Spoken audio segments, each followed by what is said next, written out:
They came for the loot boxes and I said nothing. Actually, I did say something, mostly I told you so while stifling a giggle. Belgium has become the centrepiece of the recent loot box controversies since the Belgium Gambling Commission decided loot boxes were gambling and caused them to be removed from certain games, while Electronic Arts has dug in its heels and decided to go against the law in defence of its in-game gambling systems. That's all very interesting, but Belgium may be joined by Finland in the near future, as that country has started its own investigation into whether these loot boxes are gambling or not. These loot boxes may run afoul of Finland's lottery law, which is what they're investigating, with Counter-Strike Global Offensive a name-checked focus of said investigation. We've got a Finnish news story on the whole situation, which has been kindly translated for us by Unlucky Monster. It's not going to be an absolutely perfect translation, but it will give you the good gists. It's been a while since I had a good gist, let me tell you. Anyway, here's the article for you. Finland police have started the investigation of loot boxes legality.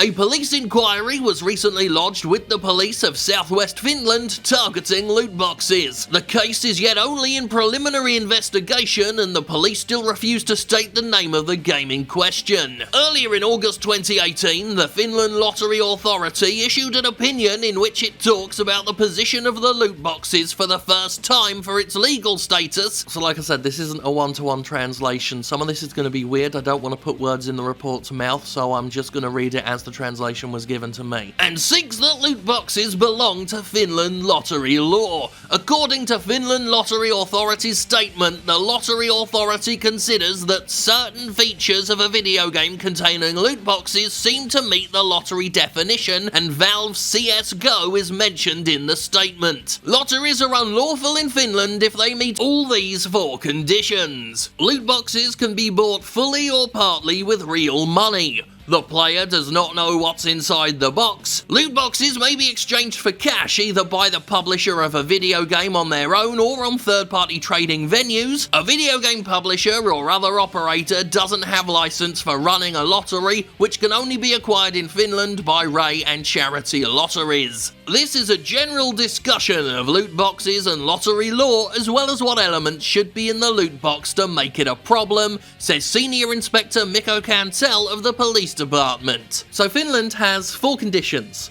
that games must meet in order to run afoul of this law. And many games with loot boxes certainly meet 3 of those 4 conditions. They can be bought with real money, players don't know what's in them, and the publishers of course don't have a license to run this shit. The exchange for real money, however, is something that has protected a lot of loot boxes because they don't have that exchange there. They may employ all of the techniques of gambling, they may suck your money up the way a lot of gambling techniques do, but publishers can argue that you can't cash out, therefore we're not gambling, matey boy. It's one example of how the law has not caught up with technology and has allowed a lot of publishers, a lot of software makers to get away with all sorts of cheeky shit because there isn't a law yet that's designed for what they're doing. This situation could be addressed in Belgium because there is a chance, if EA successfully defends itself under the current law, there is a chance that the Belgium Gambling Commission may just change the law, something updated that does cover loot boxes. In any case, Counter-Strike Go is of course the prime target because there are all sorts of third parties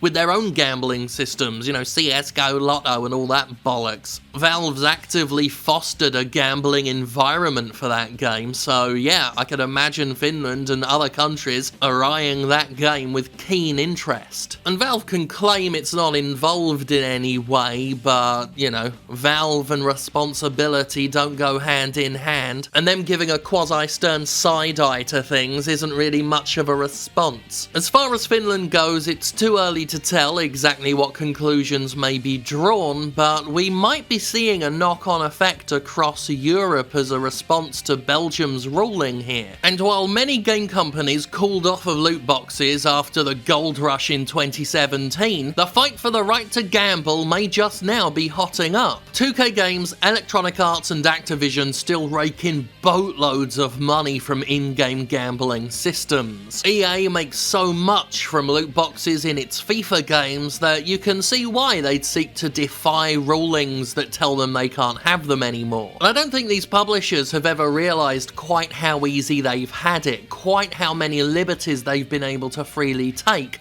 because they're video game publishers, and video games are relatively new in the grand scheme of human history, and are only now subject to their monetization being scrutinised. Video games have been able to escape a lot of the restrictions and regulations that have applied to other entertainment mediums. And now that we're starting to see the whiffs of laws applying to them, these companies have started to get a little bit upset, since their free lunches are starting to become a little less free. And you're gonna have to forgive me if a major multinational video game publishing corporation has to be subject to a few more regulations to bring them in line with other entertainment mediums doesn't make me cry. The game industry, as far as I'm concerned, has had it bloody easy. And if this bit of scrutiny is the worst they ever deal with, well, they can consider themselves a very lucky den of vipers.